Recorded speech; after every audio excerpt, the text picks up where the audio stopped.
Bonjour à tous, c'est Lucille et aujourd'hui on se retrouve sur la chaîne Fitness Attitude pour une nouvelle vidéo un petit peu spéciale avec Brenda.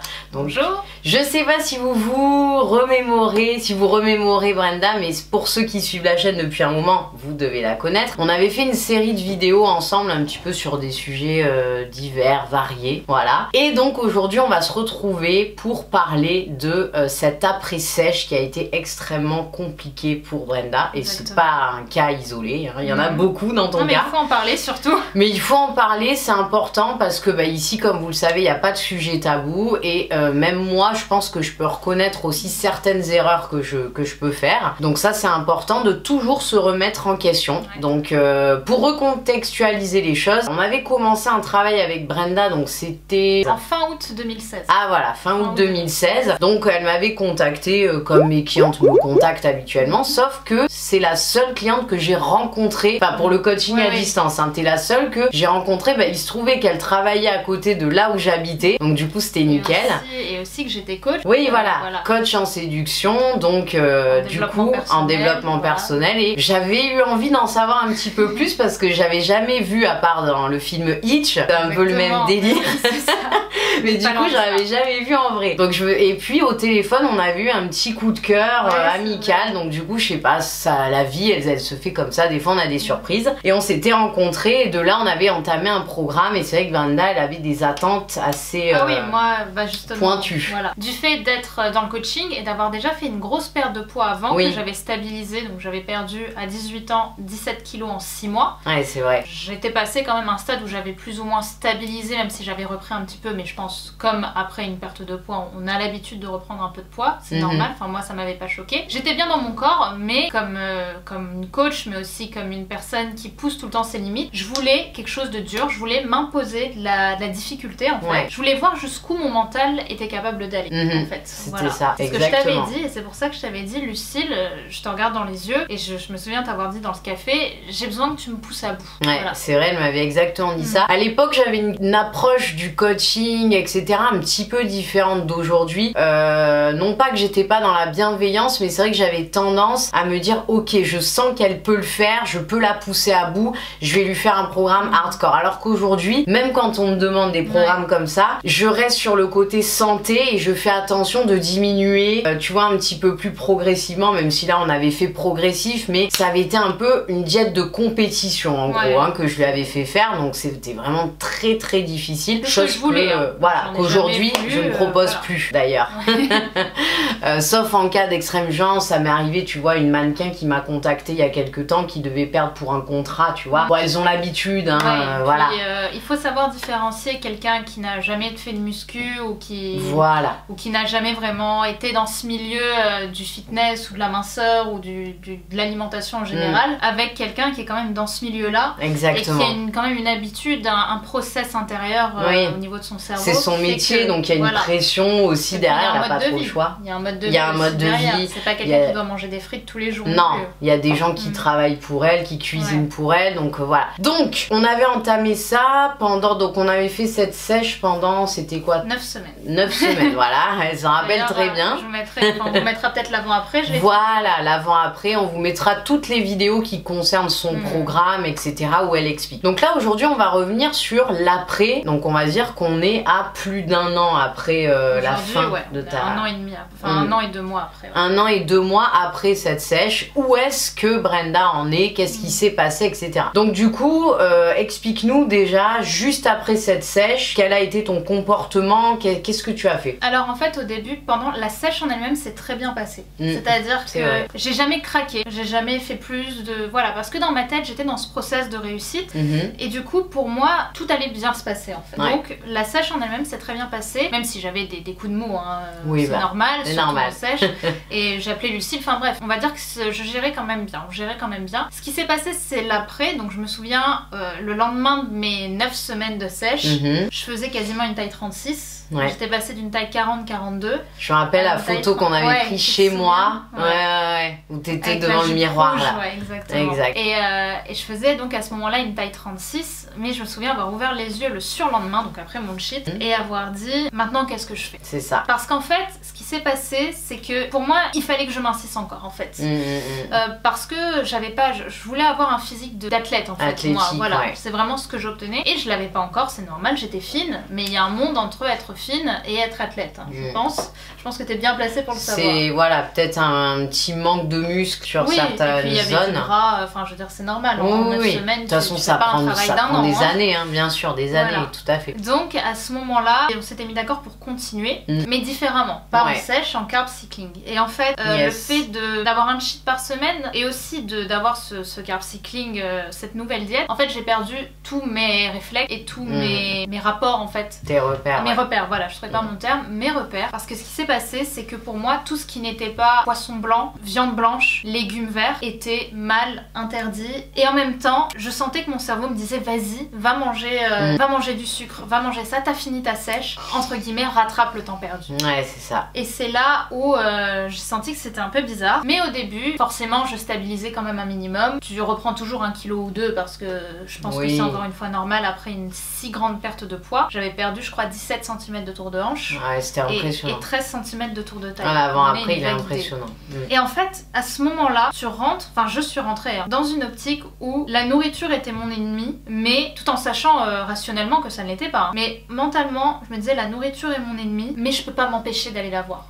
Comme un mauvais ex en fait. Je sais pas si tu vois ce que je veux dire. Ah oui, complètement. Je suis rentrée dans une phase où ça allait plus ou moins, je faisais plusieurs écarts mais ça passait. Là où tout a changé, c'est donc en 2017. Ouais. Où là, début 2017, j'ai eu 1 ou 2 problèmes qui me sont arrivés, mes examens, et j'ai pas envie de dire une peine amoureuse, mais j'avais eu un petit souci sentimental. Voilà. Et le souci, quand on est dans cet état de fragilité, où on perd un peu ses repères alimentaires, c'est qu'il faut une goutte d'eau pour faire déborder le vase et que chaque fois ça sera une goutte d'eau. Et là, ça a été la descente aux enfers pendant 6 mois.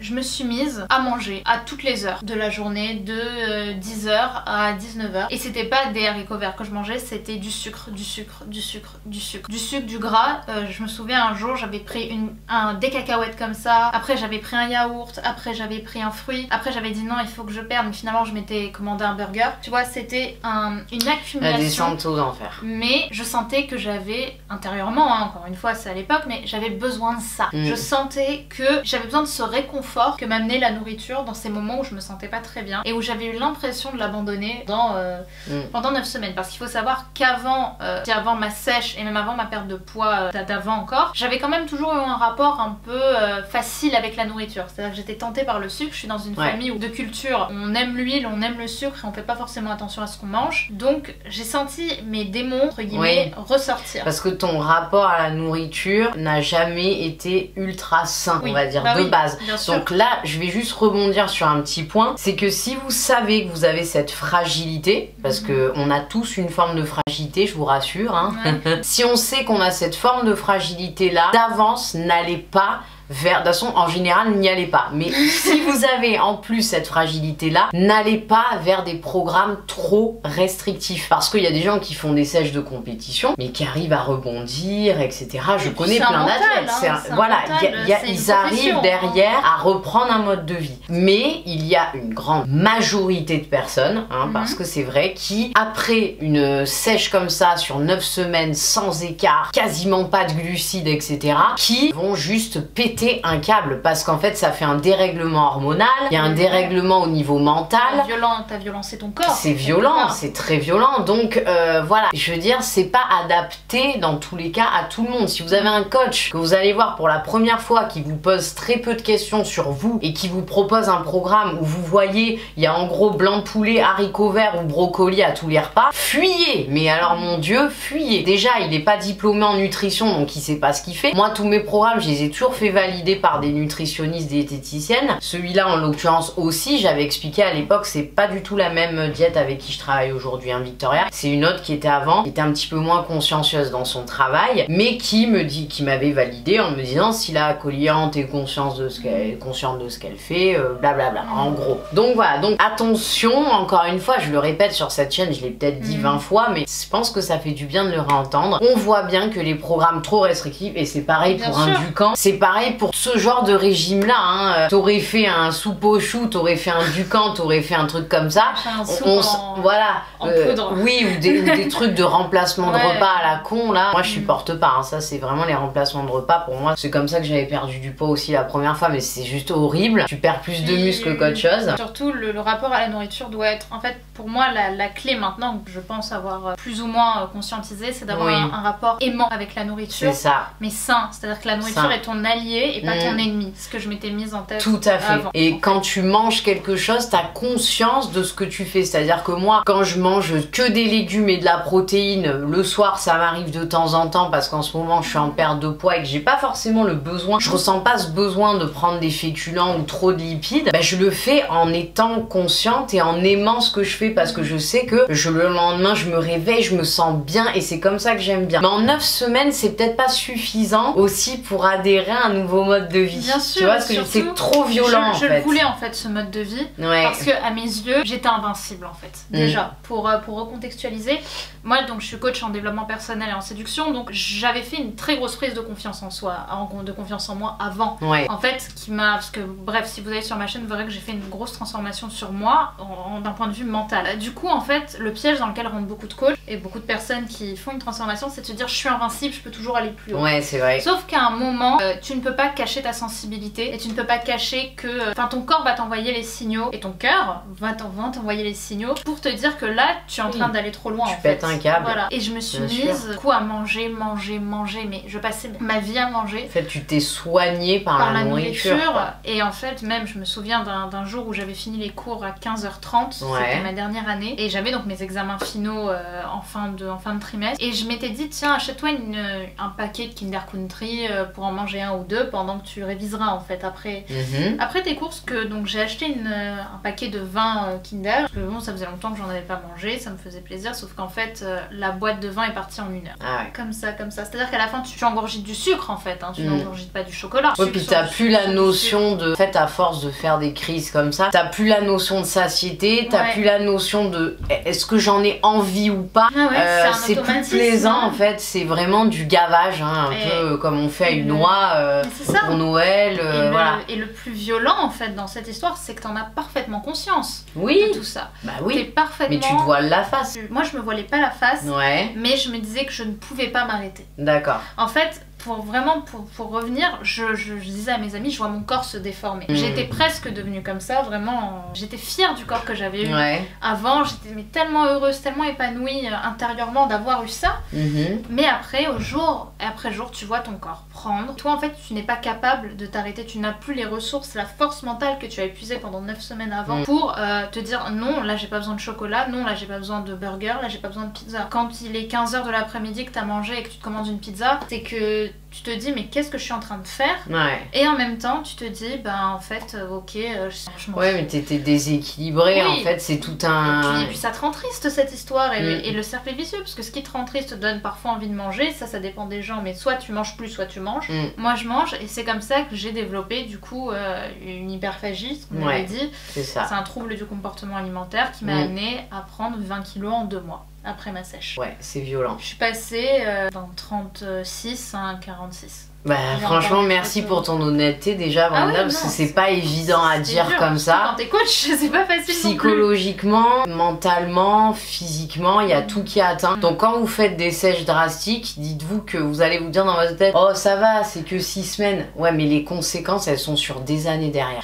Parce que déjà le métabolisme il est ralenti de malade. Brenda elle a été blessée donc elle a arrêté de faire du sport aussi. Ça c'est ce qu'il faut savoir. Donc en plus des crises alimentaires, il y avait plus de sport. Et en plus tu sais ce que m'avait dit finalement le kiné? Non. Il m'avait dit, parce qu'on voyait que mes problèmes au genou ne revenaient pas à la normale, enfin en gros mon genou ne guérissait pas. Et il savait pas ce que t'avais. Personne ne savait, ne comprenait pas, et un jour j'ai fait une IRM, et l'IRM n'a rien donné en fait. Pareil, et en juin il m'avait dit, Brenda, je pense que c'est psychologique. Ouais, les genoux c'est beaucoup le mental. Et à l'instant il m'a dit que c'est psychologique, le lendemain j'ai plus eu mal. Ouais, c'est à ce moment-là qu'en fait je me suis... Aussi, à ce moment-là, avec le recul, je me suis dit, au final, c'est que j'avais besoin de me blesser intérieurement pour arrêter le sport. Quelque part, c'est de se créer une excuse, entre guillemets, hein, pour pouvoir sans justifier, voilà, sans le vouloir, c'est inconscient, mais justifier quelque part le fait qu'on arrête le sport parce qu'on veut continuer à se montrer aussi fort. Donc, accepter de montrer et de dire vos faiblesses. En fait, moi, je reproche pas aux gens d'expliquer leurs excuses.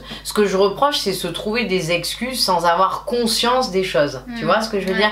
Parce que quand on me dit oui, bah, comme j'ai fait le post ce matin, j'ai mes règles, j'ai ci, j'ai là, ça on le sait très bien qu'on s'invente des excuses. Ce qu'il faut plutôt dire c'est, bah cette semaine, je suis pas dedans, j'y arrive pas. J'arrive pas à me mettre à la diète, j'arrive pas à me mettre au sport. Je vais être honnête, je préfère le dire. Par contre, je vais me remettre dedans, etc. parce que c'est vraiment ce que je veux. Tu vois, et là c'est différent de se trouver des excuses parce qu'en fait quand on se trouve des excuses, c'est mauvais parce qu'on se ment à soi-même et ça peut aller très loin. Il y a des gens qui se mentent à eux-mêmes toute leur vie et pour des milliers de choses. Dans le déni, ça peut être même d'un point de vue purement développement personnel, le déni, le fait de mentir à soi-même, ça peut être même un ex, oui, mais il a besoin de moi parce que sans moi... Enfin, voilà, on l'a tous fait, hein, le déni, c'est quelque chose qui existe. Mais il faut pas que ce soit récurrent. Ni que ce soit récurrent, ni que ça atteint un stade grave, en fait. C'est ça, exactement. Ça vous atteint, vous, dans votre temps, dans vos ressources personnelles, financières, temporelles. Il faut savoir mettre des limites, en fait. Moi-même, je reconnais, et je vous l'ai dit plusieurs fois, qu'après la compétition, j'ai eu un gros coup de mou. Alors déjà, c'était plus moralement purement que physiquement, parce que je me sentais, je sais pas, je me sentais triste, mais des jours entiers où je pas du tout comme ça. Moi je suis quelqu'un qui est tout le temps gai, tout le temps content, tout le temps souriant, et là je me sentais très triste et j'avais plus la force ni de faire le cardio ni d'aller au sport, plus envie de rien. Bon, heureusement pour moi l'alimentation, j'ai toujours réussi à plus ou moins maintenir le cap. Après je suis pas quelqu'un qui mange dans des quantités hallucinantes, mais donc j'ai quand même repris du poids, chose qui est parfaitement normale après la sèche que j'avais fait. Mais pour vous dire que je pense que tout le monde après une sèche hyper drastique, même si il est fort, il a toutes les meilleures conditions au monde, tout le monde a cette petite baisse de régime. Chez certains ça va être petit, chez d'autres ça va être catastrophique, mais quoi qu'il arrive il y a cette redescente un petit peu. Et la question de, moi je me suis posé la même question que toi, quelle est la prochaine étape? Ok, je suis arrivée à mon meilleur physique aujourd'hui, en fait, demain il en est où? On en est où en fait? En fait quand tu rentres en sèche, mais ça c'est normal, c'est un moyen d'autodéfense selon moi, encore une fois je suis pas coach sportive, mais tu rentres dans un état d'esprit robot, mécanique. C'est le matin ça, le midi ça. En fait tu t'interdis de penser, tu t'interdis de laisser ta sensibilité et dire coucou je suis là, parce que si tu laisses ta sensibilité sortir, tu craques. Donc t'es obligé de te censurer et de faire un déni sur aussi ton envie de manger autre chose par exemple. C'est pour ça que le lendemain aussi, une fois que l'état mécanique est parti, ben tu te demandes voilà qu'est-ce que tu fais maintenant. Le matin ça veut dire quoi? C'est-à-dire que tu prends plus 50 grammes de glucides, ça veut dire quoi? Malgré qu'on avait fait un programme de rééquilibrage entre les deux, en fait t'arrivais plus trop à te situer parce que ces crises faisaient que même si t'avais un programme qui était je supportais plus de me censurer en fait. Ouais, c'est ça, exactement. Et ça m'a pris plus de 6 mois. J'ai envie de dire que ça m'a pris de janvier. Ça a vraiment commencé en janvier. On a fini la sèche en octobre. Ça s'est vraiment démarré en janvier. Ça a fait janvier, août à peu près. D'accord. Et donc ça a été une période où je ne pouvais pas m'empêcher, voilà, d'avoir des crises aussi, mais aussi d'être triste tout simplement par le corps que j'avais maintenant. Ah oui. Parce que tu repenses, hein, tu te dis putain mais combien de fois ce corps-là, et tu te dénigres. Et pourtant, comme je le dis, je suis une coach en développement personnel, je suis certifiée en PNL, je sais comment fonctionne, comment faire remonter quelqu'un. Mais à ce moment-là, bah, au final, tous tes domaines de vie sont touchés. Parce que sentimentalement parlant, il est hors de question que tu te mettes avec quelqu'un parce que toi-même tu te dénies. Ah bah oui, tu t'aimes pas, donc ça sert à rien. Moi, mon travail, c'est pousser les gens vers le haut. Et ça a d'ailleurs été la seule chose qui m'a vraiment fait monter avec ma famille et mes proches, c'est de continuer à faire mon travail et d'aider les gens et de voir que ça marche. Mais moi, vis-à-vis de moi, je me disais, mais Brenda, t'es le cordonnier le plus mal chaussé de Paris en fait. Ouais. Parce que par définition, moi j'y arrivais plus. Alors parfois t'es dans le déni, hein, vraiment, tu te dis oui, mais maintenant j'assume mes formes, etc. C'est une bonne façon de se dire ça, mais si t'y crois pas au fond de toi et tu sais que tu te dis ça, au contraire, moi je suis pour qu'on assume ses formes. Mais il faut que ce soit sincère. Je suis d'accord avec toi, et je le vois sur pas mal de comptes. Je sens que certaines assument leur forme parce que vraiment ça leur va, qu'elles respirent le bonheur. Mais il y a de l'auto, elles se rassurent pour certaines. C'est vraiment j'assume, mais pour me rassurer. Mais si elle se regarde dans un miroir et au fond d'elle, bah en fait elle voit le gras, la cellulite et le bourrelet. Quand on s'assume curvy, forte, enfin voilà, on s'en fout, bah c'est qu'on se voit pas comme ça, on se voit pas en gras, on voit notre valeur et notre prestance. C'est ça. Et le gras, c'est pas quelque chose de dérangeant. On n'est pas censé attraper son gras comme ça et faire oh là là, dégueulasse. Non. Et puis là par exemple, tout à l'heure je suis tombée sur l'Instagram d'une jeune fille, voilà, j'ai plus le nom en tête, mais une nana un petit peu forte, blonde, yeux bleus, magnifique, qui elle est en cours de transformation. Et, je croyais que c'était une mannequin. Ah non, elle est en cours de transformation d'après ce que j'ai compris, mais elle met beaucoup de posts où elle se met en sous-vêtements, où elle parce qu'elle veut aussi, enfin genre j'ai pas tout lu hein, évidemment, peut-être que je vais mal m'exprimer là-dessus, mais en gros ce qu'elle montre c'est il faut aussi d'abord commencer par aimer un minimum aussi ce qu'on est dans sa beauté aussi pour pouvoir effectuer une transformation. Il y a des choses à assumer, à commencer par une image dans le miroir, parce que si tu fais ça, si tu commences une transformation pour ne plus être tel que tu es parce que tu ne t'aimes pas, là ça va être compliqué parce que tu es obligé, en fait tu vas être ta meilleure alliée ou ton meilleur allié dans ta transformation. Donc t'es obligé de te faire confiance. Je pense qu'il faut déjà s'aimer soi-même, même quand la transformation n'est pas terminée. Il faut savoir reconnaître ce qui est beau chez nous, et en fait du coup ça permettra qu'on se sentira encore mieux sur les semaines à venir. Faut pas se dire bon aujourd'hui je me déteste, mais demain je pense que je vais plus m'aimer. C'est pas une perte de poids qui va faire qu'on va passer du tout au tout non plus. C'est là où je voulais en venir. Voilà. T'es obligé de... Tu vas de ton énergie en fait, parce que même si tu fais un rééquilibrage alimentaire, il y a des fois où tu auras envie peut-être de faire un peu plus ou d'avoir un peu moins, j'imagine. Bien sûr. Et du coup, à ce moment-là, il faut que toi, tu sois ton allié et que tu te dises, en fait, j'ai assez confiance ou je m'aime assez pour savoir que j'ai pas besoin de ça. Parce qu'un corps, ça bouge. Hein. Un corps, ça se transforme toute sa vie. Surtout chez les femmes. Surtout chez les femmes, on va avoir un problème hormonal, boum, 10 kilos. Tu vas avoir des gosses, paf, 20 kilos pour certaines. Tu peux avoir un accident de voiture. Voilà, je le souhaite pas, mais ce que je veux dire, c'est que faut pas n'être qu'un corps. Parce que ça, c'est pas bien du tout. Si vous vous dites je ne suis qu'un physique, vous allez être très très malheureuse dans votre vie. Et j'en connais. Et j'en connais des personnes qui basent que sur leur physique.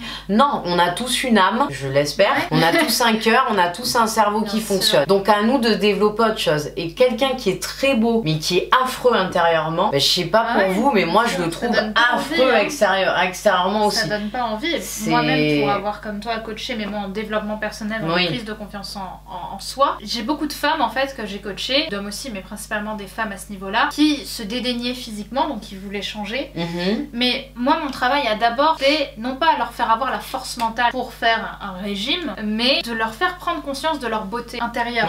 Qu'est-ce que t'as fait toi de différent des autres femmes? T'as accompli des choses, t'as 30, 40, 50 ans, ça fait 50 ans que t'es sur Terre, regarde tout ce que t'as fait. On a que tous tout le monde aurait quelque pu faire. chose. Voilà. On n'est pas là par hasard. Et on est extraordinaire à notre façon. Dieu nous a créés, enfin en tout cas pour ceux qui croient en Dieu, mais même pour les autres, hein, vous pouvez vous dire si on nous a mis sur Terre, pour nous croyants, c'est pour une mission en fait. Hein, ça c'est ce que nous on pense, en tout cas moi c'est ce que je crois, c'est qu'on est tous là pour une mission, on n'est pas là par hasard. On a tous quelque chose de bien à faire. Tous les jours on peut faire quelque chose de positif dans sa vie. Si on n'est pas croyant en général, bien sûr, c'est avoir un but en fait. Un but, tout à fait. Devenir inspirant. Moi c'est souvent ce que je dis, et c'est pour ça que je fais ce métier, et c'est pour ça que je travaille pour ce métier, et que je me donne autant, c'est ma mission de vie, moi c'est aider les autres. Et pour ça il faut être inspirant, il faut se donner, il faut s'aimer. Et toi à ta façon qui regarde cette vidéo, pense à comment toi tu pourrais devenir inspirant. Qu'est-ce qui te plairait, qu'est-ce qui t'animerait, comment t'aimerais être animé. Parce qu'on a tous des passions. Et c'est à travers ces forces et ces énergies que va atteindre tes objectifs. Et du coup Brenda, aujourd'hui, voilà, t'en es où? Est-ce que t'as réussi après à stabiliser ce poids? Comment tu t'es rééquilibrée? Comment tu t'es retrouvée finalement? Alors j'ai réussi, on va dire... Après, j'ai stabilisé à peu près 75 kg, 74-75 pour 1m65. Ouais. J'étais quand même un peu en chair, hein, on va pas se mentir. Pendant août, septembre, octobre. Voilà. Déjà, se stabiliser, c'est pas mal. Voilà. Et après octobre, j'ai décidé de essayer de rééquilibrer un petit peu. Et j'ai repris le sport un petit peu. Bam, je me foule la cheville. J'ai une entorse, mais bon, ça pour le coup, ça a été vérifié. Donc j'avais pas d'excuses.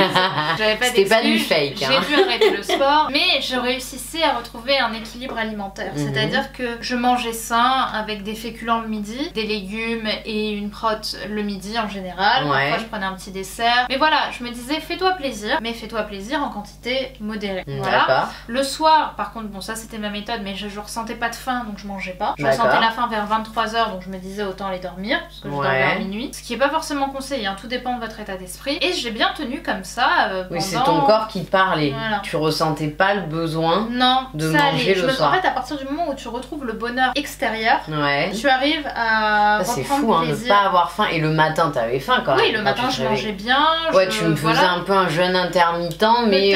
mais en tout cas, je vivais bien, enfin ça me correspondait bien et je me sentais pas dans la demande. Donc ça allait. Et surtout, j'étais heureuse en fait parce que dans ma vie ça avançait à plusieurs niveaux. J'étais fière et j'ai perdu comme ça 4 kilos entre mi-octobre à début décembre. J'ai perdu à peu près 3-4 kilos. Ok. Je pense qu'il y avait, sachant que j'avais repris un petit peu le cardio avant que ma cheville, avant que j'ai mon entorse. Je me pesais une fois par semaine, je me disais tiens je perds, mais parce que moi j'ai, comme on en disait la dernière fois, j'ai la faculté de prendre très vite et de perdre plutôt rapidement. Après en éliminant le repas du soir, tu pouvais que perdre. Hein. Parce que si tu mangeais que 2 fois dans la journée... Ah, je mangeais quand même une bonne collation à 4 heures. À 4 heures, ah ok. Et on va dire que mon dernier repas important, c'était vers 4-5 heures. Ouais bon, ça va alors. C'est à peu près ce que je fais parfois en jeûne, tu sais, soit je mange très tard le matin, soit je finis à 17h pour reprendre à 9h le lendemain. C'est ça, non, j'étais bien. Oui, et donc ça va, tu faisais quand même 3 repas. Début décembre, j'ai un énorme problème familial. J'ai quelqu'un qui arrive du jour au lendemain, qui rentre à l'hôpital et qui est une personne de qui je suis très proche et qui d'un coup, on nous dit il en a pour 24 heures. Et je me retrouve, moi qui n'étais jamais allée vraiment à l'hôpital jour après jour, à aller tous les jours à l'hôpital. Déjà, moralement, c'est... Voilà, et là, à ce moment-là, c'est impossible. Avec cet incident familial, je me mets à aller à l'hôpital voilà, tous les jours, à voir tout le monde pleurer, à moi-même à pleurer nuit et matin. Et au final, tu perds encore une fois tes repères et là, bah, t'as de nouveau envie de te rapprocher de la nourriture. Donc c'est difficile parce que je sentais mes troubles qui revenaient en fait. Je sentais pas des troubles mais des envies. Des envies, tiens, à l'hôpital il y a la cafétéria, prends un donut. Et là, je me suis limitée, mais en même temps je me suis dit Brenda, accepte quand même d'avoir un minimum d'envie, d'avoir envie de sucre, mais censure-toi quand tu sens que c'est trop. Et j'ai trouvé que c'était la bonne solution. J'ai seulement repris 2 kilos avec cette histoire, ce qui m'a quand même permis depuis je les ai reperdus en gros. D'accord. Donc justement, et là il se trouve que mon proche est plus ou moins sorti d'affaires. Ça a été déjà un énorme soulagement. Grâce à Dieu, merci. Grâce à Dieu, comme on dit chez moi aussi. Là, à quel stade j'en suis? J'en suis au stade où je veux manger sain parce que j'en ai envie, parce que j'en ai la volonté. Chose que j'avais peut-être plus aussi avant. Cette volonté, je parle avant, donc pendant la période janvier-juillet. Et là en fait je suis dans une volonté de réussite en fait, d'épanouissement, mais cette fois en accord avec ma sensibilité. C'est-à-dire que je m'autorise le week-end à manger un peu plus gras, on va dire, un peu plus sucré. Je me fais plaisir quand je suis au restaurant. Si voilà, j'ai une soirée un jeudi, je vais pas me frustrer, je vais y aller. J'accepte vraiment d'écouter mes envies et c'est comme ça en fait que je rééquilibre, parce qu'après un jour où j'ai bien mangé, le lendemain j'ai pas faim, donc je vais manger léger et je vais perdre ce que j'avais pris le soir. Donc là je suis dans une étape c'est vraiment l'équilibre au top. Donc là je suis plutôt dans une période où je remonte bien, on va dire, la pente. Je pense même que j'arrive à reperdre. Maintenant encore une fois, ce que je me dis, c'est que je sais qu'à tout instant ça peut revenir, que c'est quelque chose qui est là, et même s'il y a des personnes qui semblent s'en être très bien sorties, je pense à Juju Fitcat aussi qui disait qu'elle avait fait des troubles, etc. Bref, des personnes qui ont eu des troubles. Il y en a pas mal sur les réseaux. Et qui sont maintenant aujourd'hui au top, et ça je trouve ça génial. On n'est pas dans leur vie non plus. Voilà, mais moi en tout cas je sais que dans mon cas c'est quelque chose qui peut rester une partie de moi, dans une partie de moi, parce que c'est aussi une partie de mon histoire. Je me dis ok, maintenant tu te fais plaisir, tu t'aimes au quotidien, quand tu manges des frites, quand tu manges une salade ou quand tu manges un burger, tu t'aimes ce que tu fais et t'aimes tes actes en fait. Et c'est comme ça que tu remontes, et qu'aujourd'hui, bah, déjà avant tout, moi le matin je me prends le temps, c'est un exercice que je pourrais vous conseiller à tous de faire si vous débutez, justement vous êtes un peu en train de retrouver votre corps, de dénier votre corps. Ce que je fais tous les matins, c'est que je suis en sous-vêtements et je me regarde dans le miroir et je regarde ce que j'aime chez moi. Par exemple, j'ai la taille qui est quand même marquée, même si j'ai des formes. C'est quelque chose que je regarde. Je souris en me regardant avec ce corps-là parce qu'au final, je le trouve quand même bien maintenant. Ça veut pas dire que je veux le garder à 2000%, mais il fait partie de moi. Et c'est comme ça en fait que j'arrive à me dire, c'est à partir du moment où j'ai vraiment réussi à profondément m'aimer et où je me suis dit, mais waouh Brenda, t'as quand même combattu des troubles du comportement alimentaire aussi. Prends en fait cet événement douloureux. C'est un combat plus fort que la sèche, je pense. Ouais. Plus important, clairement, plus douloureux. Parce que t'as pas de deadline en fait. C'est ça. Et ben tu prends ce qui est inspirant dans ton histoire et tu te dis maintenant ça c'est une force. Ouais. Et c'est comme ça que j'avance au quotidien et que je retrouve une silhouette que j'avais plus ou moins perdue. Mais encore une fois, comme je le dis, j'aime actuellement mon corps. Je sais que je l'aimerais plus peut-être autrement. Donc ce sera que du plus. Voilà, ce sera que du plus. Il n'y a pas de pression. Voilà, c'est ça. En fait, je me suis juste dit, si tu peux perdre une dizaine de kilos d'ici la fin de l'année, et ça c'était en janvier, j'en ai déjà perdu un petit peu, ça fait moins d'1 kilo par mois. Et là t'es à combien en termes de poids? Là je crois que je suis à 69 kilos. Ah, donc par rapport aux 75 que t'avais réussi à te stabiliser, t'as quand même bien perdu. J'ai rebaissé. Ok. Après je pense qu'il y a du muscle qui est parti aussi, hein. Voilà, je suis pas dans une optique de perte de gras. Non, je fais une perte générale. De poids voilà, je cherche pas à cibler parce que si je cible, je vais commencer à retourner dans des mauvais réflexes. Il faut se détacher du poids aussi, hein. Moi je demande à Brenda, j'essaie pas de vous bloquer sur le poids, c'est juste pour savoir avoir un repère. Vu qu'il n'y a pas une construction musculaire, on peut s'y fier. Par contre, s'il y a un programme sportif et une construction musculaire, il faut pas trop se fier à la perte de poids. Ça peut être un premier indicatif, mais ce que je veux dire, c'est quelqu'un qui construit beaucoup de muscles et qui en même temps perd du gras, il aura peut-être un poids qui va rester à peu près au même stade. Exactement. Par contre, s'il n'y a pas derrière un programme sportif de malade, tu peux te référer à ta balance. Et pareil, au niveau du sport aussi, j'y vais quand je ressens le besoin d'y aller. Donc tu fais surtout le cardio du coup pour l'instant. Pour l'instant, je me sens pas prête à reprendre les cours collectifs aussi si tu en as. C'est pas mal, je vais peut-être m'inscrire au Club Med d'ailleurs, j'y pense de plus en plus depuis notre conversation. Déjà, vraiment ce que je vous conseille, c'est pour le sport en tout cas, vous mettez pas de la pression à aller tous les matins à 6h du mat au cardio si c'est pas dans votre mode de vie. C'est ça. Forcez pas. Exactement. Moi, voilà, pour ressembler à quelqu'un. Aussi, souvent c'est dommage. Moi j'y vais maintenant 2 fois, parfois 3 par semaine. Mais j'y vais quand je me dis que je vais y aller dans la semaine. Et je me dis pas quand en général, mais quand j'y vais, je ressens en fait le besoin d'y aller parce que j'aime ça. Et je me force pas, je me mets pas de pression. Et je me rappelle que le plus important c'est déjà de régler les soucis alimentaires. À partir du moment où tu as retrouvé un équilibre alimentaire, tu y vas plus doucement, mais vraiment avec amour et plaisir de manger en fait. L'amour de manger et que tu comprends qu'il y a des choses positives dans la nourriture et que ça peut te pousser vers le haut, dans ce cas-là, voilà, tu grandis. Tout le monde n'a pas le même rapport à la nourriture, c'est-à-dire qu'il y a des gens qui ne sont pas obligés de manger certaines choses pour être heureux. Il y en a d'autres pour qui la nourriture c'est quand même au centre de leur vie. Faut pas juger ça, hein, c'est chacun. Mes parents sont plus ou moins comme ça aussi. Voilà, puis tu as été élevé comme tu disais, c'est aussi dans ton histoire quelque part. Voilà, moi mes parents, enfin mon père quand il rentre à la maison, la première chose qu'il demande à ma mère après l'avoir embrassée, c'est qu'est-ce qu'on mange ce soir. C'est pas une blague,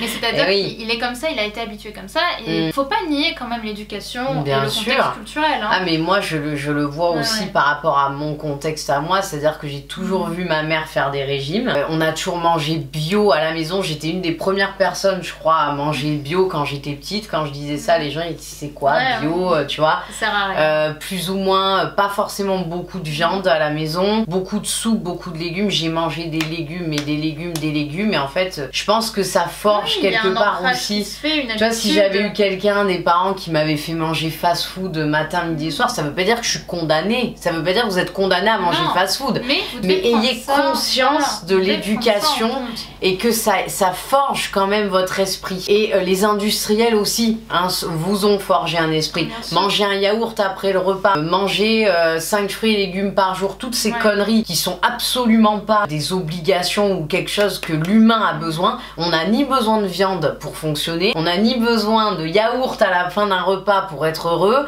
ni pour être bien dans son corps. Oui, les bifidus actifs et des conneries qu'on invente, tout ça c'est Danone et c'est les industriels qui ont créé des besoins, qui nous ont créé des besoins pour la consommation, pour la société de consommation. En fait là quand Brenda dit bah moi le soir je ressens pas le besoin de manger, je suis sûre sûr qu'il y en a derrière la caméra qui ont dû faire oh, ah bon, mais non mais j'adore. Non mais voilà. Qui a dit, qui a écrit, est-ce que c'est écrit quelque part le créateur de l'univers qu'il fallait manger le soir? Non, l'humain n'a pas besoin. Si vous en ressentez pas le besoin, si vous ressentez pas le besoin de manger le matin, etc. Chaque être humain est fait comme il est. Je me rappelle une fois, j'ai une petite anecdote. J'étais dans un restaurant, il y avait une jeune demoiselle à côté de moi, il y avait ses parents et elle a dit j'aimerais commencer par le dessert et après manger son plat. Et en fait ses parents ils se sont mis dans des états genre hallucinants parce que c'était pas la normalité, parce qu'il fallait que ce soit comme ci, comme ça. Il y a un principe de standard. Oui, il y a un principe de standard. Exactement. Moi, je l'ai appris dans mes cours de programmation neurolinguistique. Il y a des standards. C'est-à-dire que, par exemple aussi, pour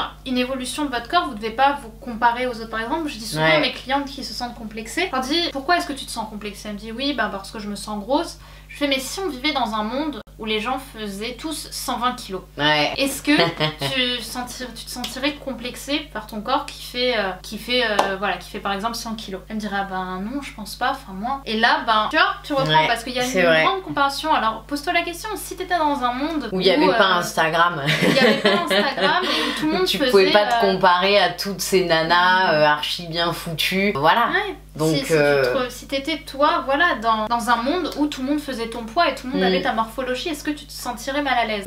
Pose-toi cette question, voilà. Parce que moi, c'est vrai que quand je te disais après ma sèche, en fait, moi, ça ne me va pas d'être un peu ronde, entre guillemets. Ce n'est pas un corps qui me ressemble, tu vois, dans lequel je me sens dynamique.